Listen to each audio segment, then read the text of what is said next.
All right, Matt. Hey, I'm Matt Hudgens. He's Dave Mulvaney, and this is Profitability MD. Dave, how you doing today, buddy?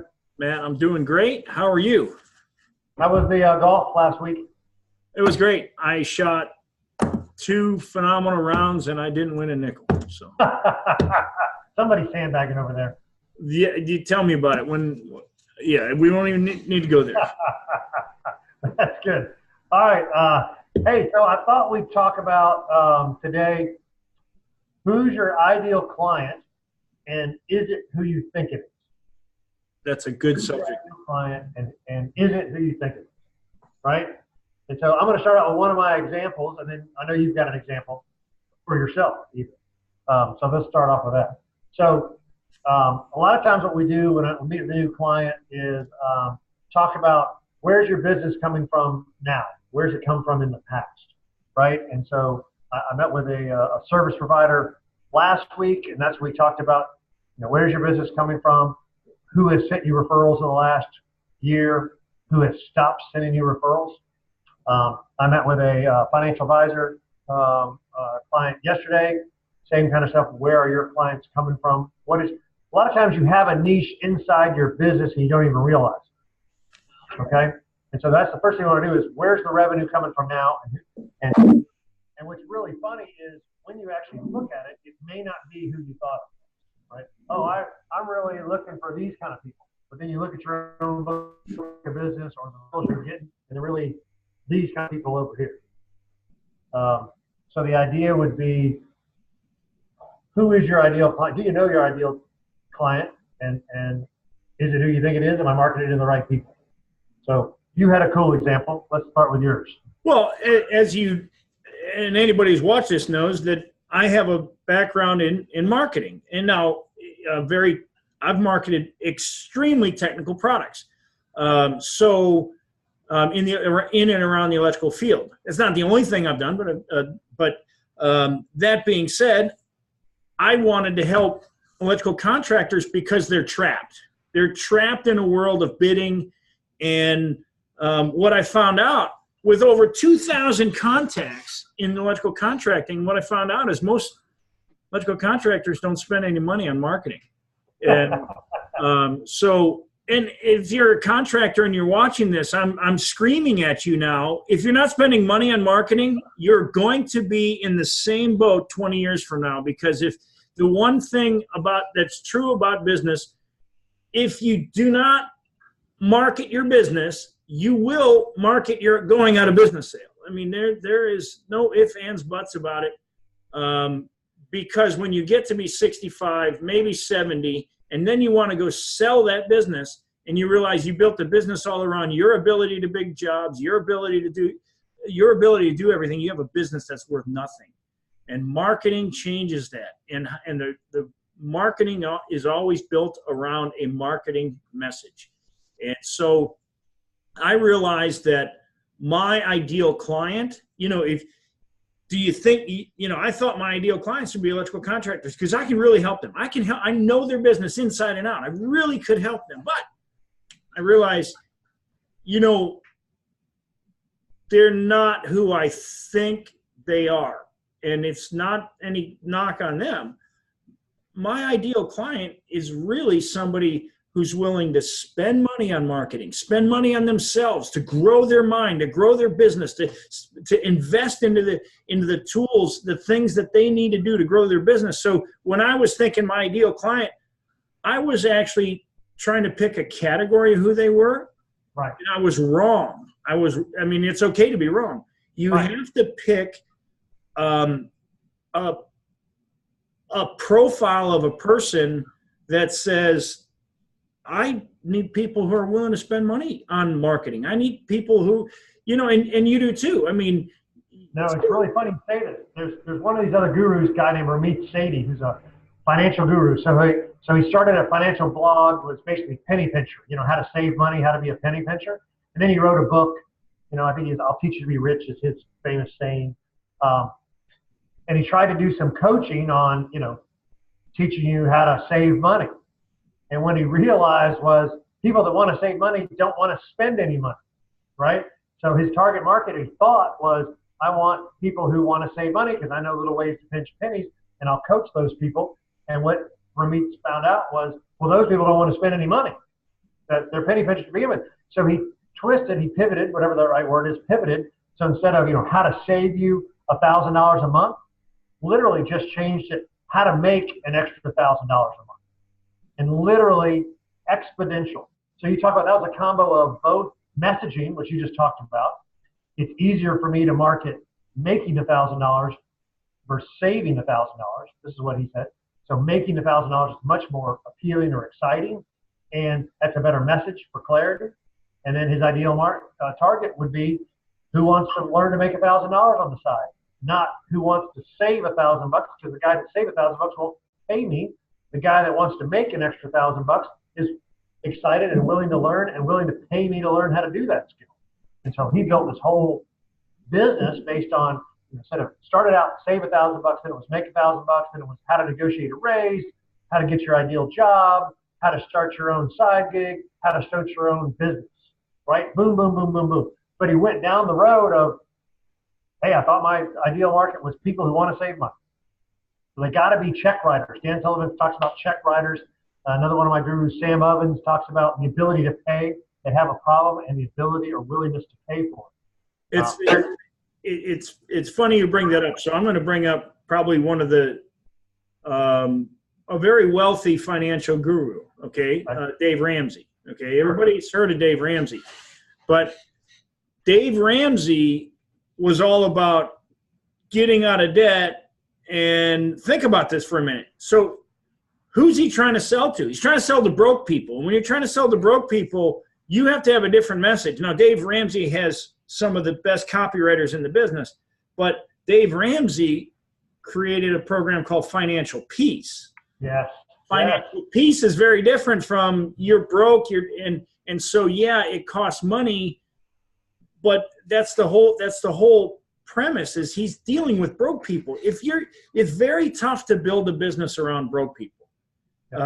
There's not a lot of people in the credit repair space that are super wealthy. Why?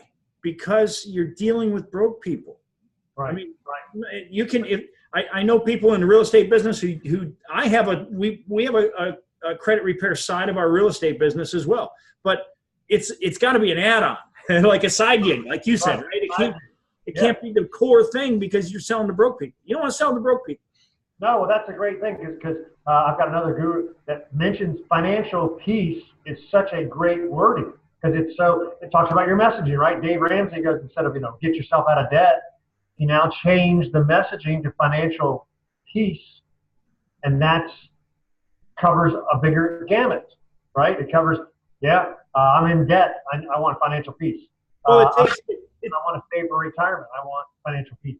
It's taking that Dan Sullivan approach. When you say financial peace to somebody, Dave is taking it out there to 3 years out, 4 years out. A lot of people come into his program and it's 4 or 5 years, but he's saying, okay, what is your life going to look like 5 years from now when all of this debt is gone and you call in the show and they got all these, I haven't listened to the show in years, but people call in when they get debt free and they blow all these horns.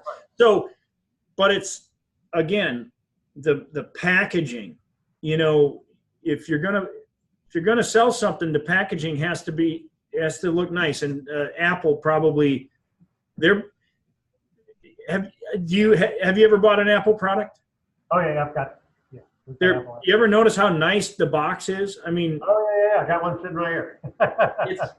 That's packaging. I mean, you talk about it's got that cardboard. There's some books, like Jeff Walker had a book that came out, Launch, and it has this oil rub type cover on. It's kind of cool. Ray Edwards used the same cover on his book. I mean, it's so the packaging a lot of times is what sells. You can change a headline. I'll use a headline, for example. And the biggest guru in the world is Tony Robbins. Will tell you he's had 20-page document that they wrote, a sales page, and they changed the headline and they goes up 50% response, and a 50% increase for him is millions. So So, but we're getting off a little from, who is your ideal client? And that's going to be people. So exactly, if we summarize that, you'd say, look, we want people that have a problem that I can solve, right? But we also want them to be willing to pay for it, right? And that goes into, if you can articulate their problem better than they can, or the solution or outcome they want better than they can, you're speaking the language, you're reaching your ideal client. And it might not be who you think it is, right? It might not be who you think it is. We were talking about... willing to pay for it. I think we have to add able to pay for it. A lot of people are willing to pay for something, but they're not able. Right. No, you're exactly right. And so that's why we always talk about, you might have a niche in your existing book of business that you haven't recognized. So it goes back to, we talked a little bit a couple of weeks ago about knowing your numbers, right? You should know what your numbers are. Where does your revenue come from the last 12 months? And everything I've ever found is you have these little pockets of business in your business you didn't even realize. Gosh, it turns out whether it be a geographic, gosh, there are a lot of people from this neighborhood that buy from me. Or whether it be demographic, hey, a lot of people in this age group buy from me. Or whether it be psychographic, it could be divorced women tend to buy from me, or people in transition seem to work with me, right? That there is this inherent niche inside your existing book of business that you may not even be aware of because you don't know your own numbers. You might just think, oh, I deal great with business owners, when in fact you deal really great with executives, right? Might be vice versa. Oh, I really want to go after the executives at Coca-Cola and Home Depot and yada, yada, yada, where really you're great with business owners. That's a better niche, right? I do great with, who's I talking to? I was talking to an HVAC guy, and he was thinking he wanted the high-end, $1 million plus houses. And when he starts looking at his business, that's not his bread and butter, right? His bread and butter is that middle price house, new construction, and, whatever, 15-year-old house needing upgrades, right? That's his target market. So then we started targeting neighborhoods that were in that age group, right? Then we could actually say, hey, let's target neighborhoods that are 15, 20 years old. And there's your drip campaign. We talked about messaging and drip campaign. Remember we talked last time about hot spots in your house, right? That was kind of related to that. It's all coming together in that one, where it was his ideal market was certain age houses. And there are neighborhoods in Atlanta, he's in Atlanta, neighborhoods all over, right, that are certain ages, and we just target those ages, and then you deliver the proper messaging because these are our ideal clients. Why are they upgrading their air conditioning? Not just because it's 15 years old, but because they get hot spots in the house, because the units aren't able to cool the whole house, or there are certain zones that are too hot. So we combine the messaging. So that's actually a great example of how it wraps all together, right? Who's my target? He thought it was this $1 million houses because they're bigger units and yada, yada, yada. They buy 3 units, 4 units at a time. And it's like, no, dude, your bread and butter is these 15, 20-year-old houses that need upgrades because they got these hot spots. And they have an immediate need, and you got a referral there as well, possibility where you can get some backside revenue, because if they got hot spots, well, hey, by the way, I just put in this 30-SEER air conditioner. Why don't I mean, you call my buddy Steve and get some spray insulation up in your attic, and not only you'll have 30-SEER, but you'll have a much lower electric bill overall, because you got, we eliminate this hot spots. So it's blowing cold air, but you still got an attic that's too hot. So let's get some insulation up there.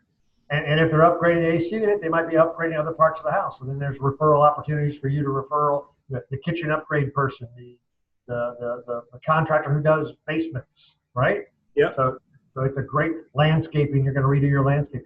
So you actually make a great point. That is a rich environment, not just for you, but for you to have your referral network to grow the business from. So knowing your target market, that was kind of a neat little story. What else you got? What were we talking about? I was talking to, so it kind of relates to knowing your target market. Let's do on the opposite side. Who's the better employee? Remember we talked about this shortage of employees right now? That's a big problem with a lot of people. That's a big problem with a lot of people, and so this is related. I promise it's related. And we talked about how the HVAC guys and the electrical contractors might start their own training academy or vice versa. Sure.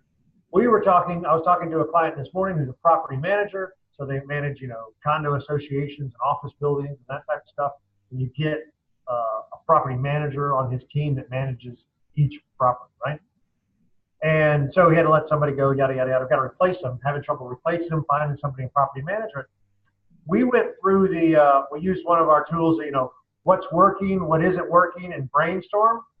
And so, what was working with the property manager, you let go. Surely that person did something right. Plus, you've got some good property managers. What's working? What do they do? What's a good property manager look like? And again, use that for anything. What's a good front desk person look like? What's a great dental hygienist look like, right? And then what wasn't working? What did that person do not so great that caused them to part ways, right? What isn't working with that dental hygienist? What isn't working with that receptionist? What isn't working with that financial analyst you have, right? And then from that, we were able to come up with a better description, whether it be a job description, but really we ended up being a person. You've talked about this in the past. We mentioned it that you hire an attitude and you can train the technician, right? Mm-hmm. So we came down to this, what are the two essential skills that he needs is a property manager needs communication skills and they need organizational skills. And we got even more detailed that says, okay, the organizational skills might really just be follow a checklist because they have certain ways they already do things, right? He's got a checklist. His other property managers have checklists. So if you can follow the checklist, you're pretty good. And then we were even talking to client communication. There are different people. You have in a property management, let's just call it a condo association, you got the board that makes those decisions. So as a property manager, you're dealing with the board. But any resident can be a board member in the future. So anytime you interact with the board member, with just a resident, you want to be polite because they one day might be on the board and they might get you fired if they didn't like you. That happens. Right. And then you deal with the contractors that are doing the work in there. So you want the contractors to say nice things about you. My point being is we really came up with, you really want a good people person. A hostess at a restaurant. What's a hostess at a restaurant? How do you handle when something goes wrong, when a reservation gets messed up, when whatever, that's a people. Hostess is a great people person, right? A homeroom mom, the guy, the mom who's the room mom, the team mom. Those are great people person. So I was trying to get him to think outside. What do we really care about? The only two things we care about is good at communications, right? They're pretty much nice to everybody. A Walmart greeter, right? Think how nice, this leads back into what we were talking about. I went to auto repair for my daughter's car, right? And we talked about this with your guy a couple weeks ago. So this is an offsite. And the guys are two guys and a girl. I have no confidence. They really didn't meet and greet me. The place is kind of dirty. They weren't particularly polite. I got a really, bad taste in my feeling. Can I trust them to do the repair on my daughter's car, right? Versus if they were all sharp and thank you, Mr. Hudges. What can we do for you? Oh, yes, we handled that problem before. If they had a better presence, right, I'd have much more confidence in their ability to do the work of the auto repair on my daughter's car, right? So the idea is full circle on this was who's your ideal client? I'm even talking about your ideal employee may not be who you think it was, right? Yeah. We really want somebody with good communication. It could be a hostess. It could be a front desk receptionist person who could follow a checklist. That might be a great property. And sometimes when you're talking about an ideal client, it's sometimes really good to know who it's not.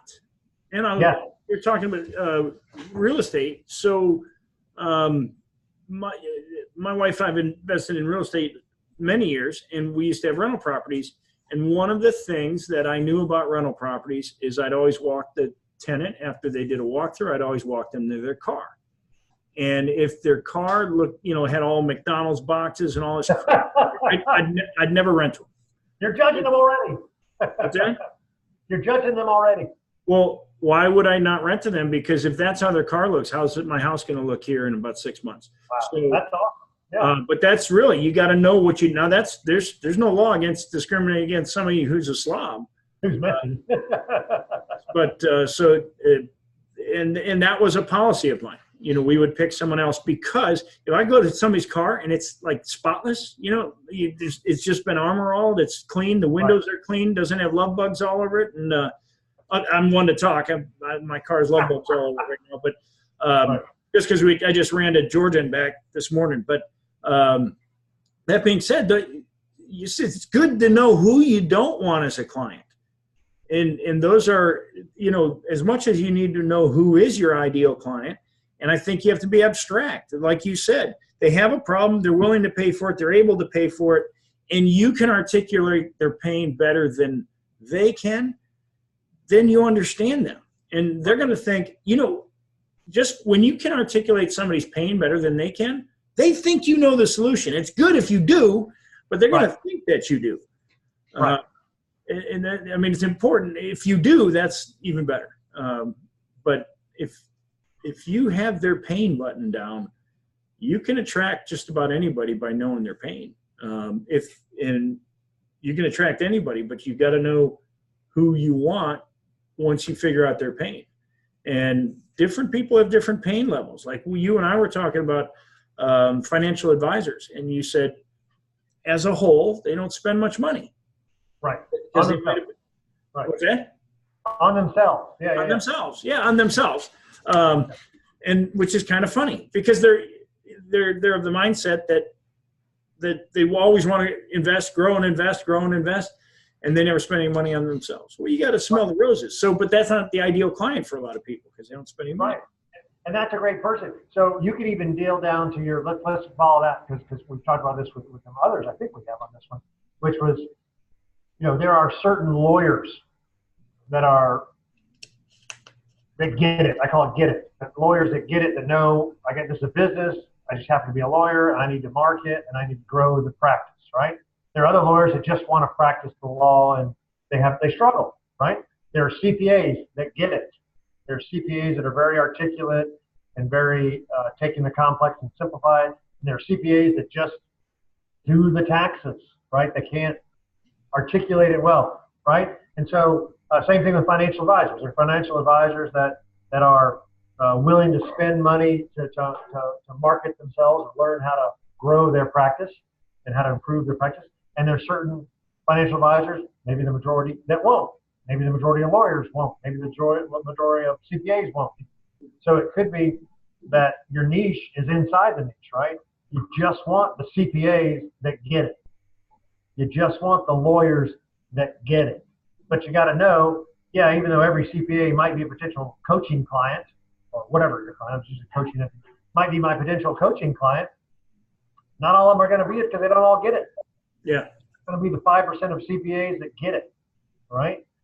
Lawyers, even though I can help a bunch of different law practices, they're not all my potential clients, just the ones that get it, right? There's an old adage in sales that if you're going to buy a list, in sales, you're going to buy a list, make sure the list that you buy, that everybody on that list is a buyer. There you go. Because if there's one thing for sure, buyers buy. Right. People who spend money. So a lot of people buy lists. They want to know who's bought an online course. Amazon sells lists. Who's bought an online course through Amazon? Who's bought audiobooks? People are buying our information. I listen to, I don't know how many audiobooks, probably 4 or 5 audiobooks a month. And then I read books. Well, I get on a lot of lists because of that, because I guarantee you Audible, which is owned by Amazon, is selling that list, because people on that list are people who are trying to grow mentally. Not always. It's the type of book. I'm sure there's genres that are, hey, I want people who buy in this genre. Because if they're buying in that genre, they're probably growing. And if they're growing, they're spending money on themselves, on their mind, on their university. It's funny you're talking about this. This just reminds me of the story, and we talked about it before, is like, I think it's Jimmy Buffett.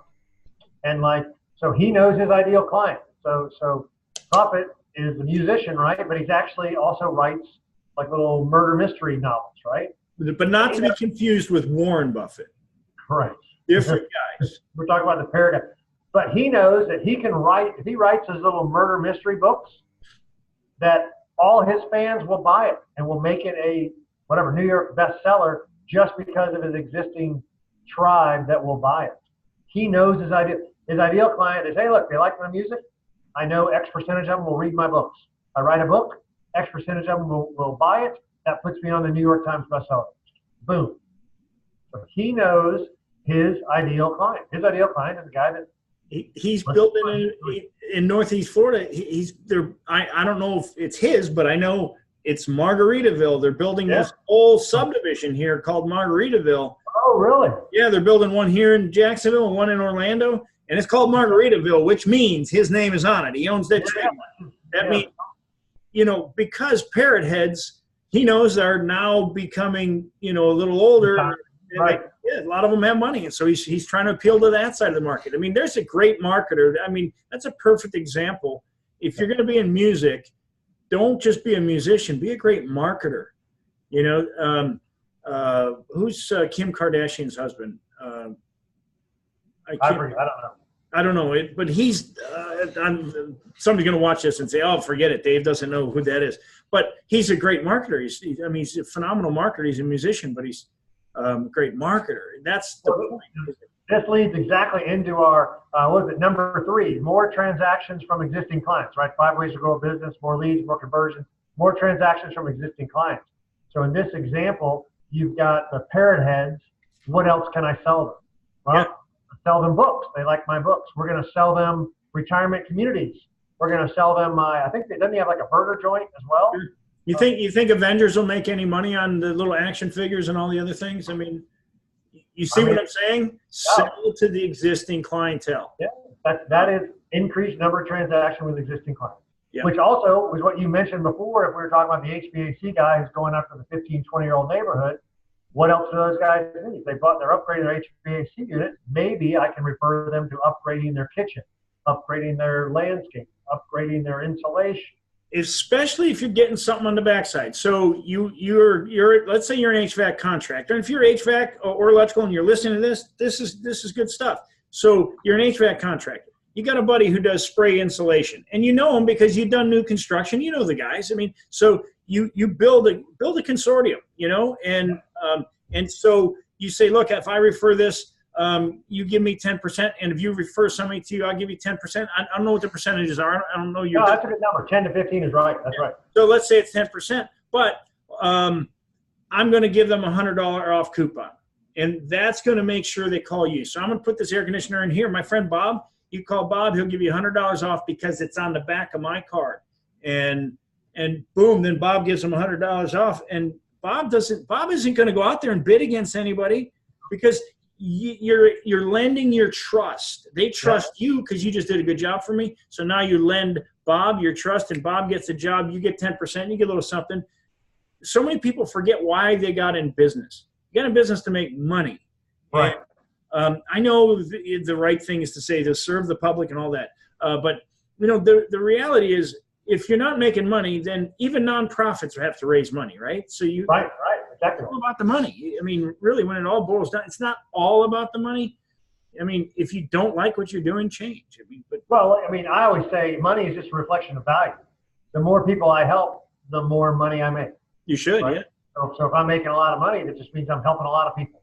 And so the easiest conversion for me is thinking, hey, look, the more successful I am means the more people I help means the more people pay me. It's just a reflection of the value I add back to the community. Right? So that's a great one.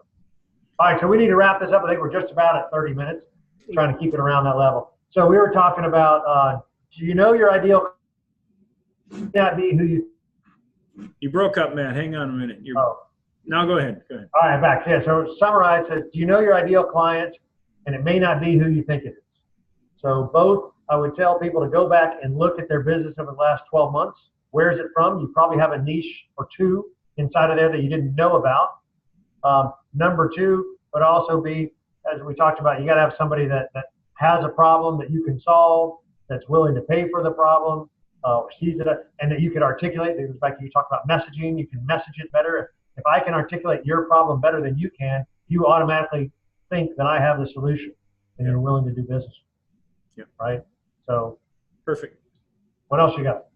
Matt, I think, we did cover a lot, so I think you got to have clients that are willing to pay for it. If your niche is like all in one area, and you're let's just say you're not successful in that area, don't just drop everything and move, but you probably need to like find a tribe that has a little more money.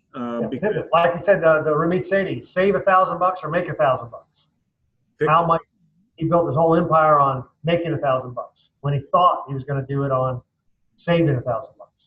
Yeah, I mean, Clark Howard is a good example. I mean, he's the penny pincher, but I don't see him out. I mean, he sells books, which do sell, but I've never seen him. I don't know if he coaches or does anything like that, but I mean, to be a hard clientele to attract penny pinchers. No, but he's got a whole empire, right? He's on TV and radio. Of course he does. He's got his own empire. It's like Dave Ramsey, radio and programs, you know, he's all the same thing. Dave Ramsey, also a big real estate investor. So I did not know that. Yeah, big time real estate investor. Multifamily. Where can we find you, my friend? You can find me at davidmulvaney.com. You can connect with me on LinkedIn. My LinkedIn profile is David Mulvaney. So. All right, perfect. I am 10xprofitblueprint.com, 10xprofitblueprint.com, and Matt Hudgens on LinkedIn. All right, Matt. Good show. Talk soon.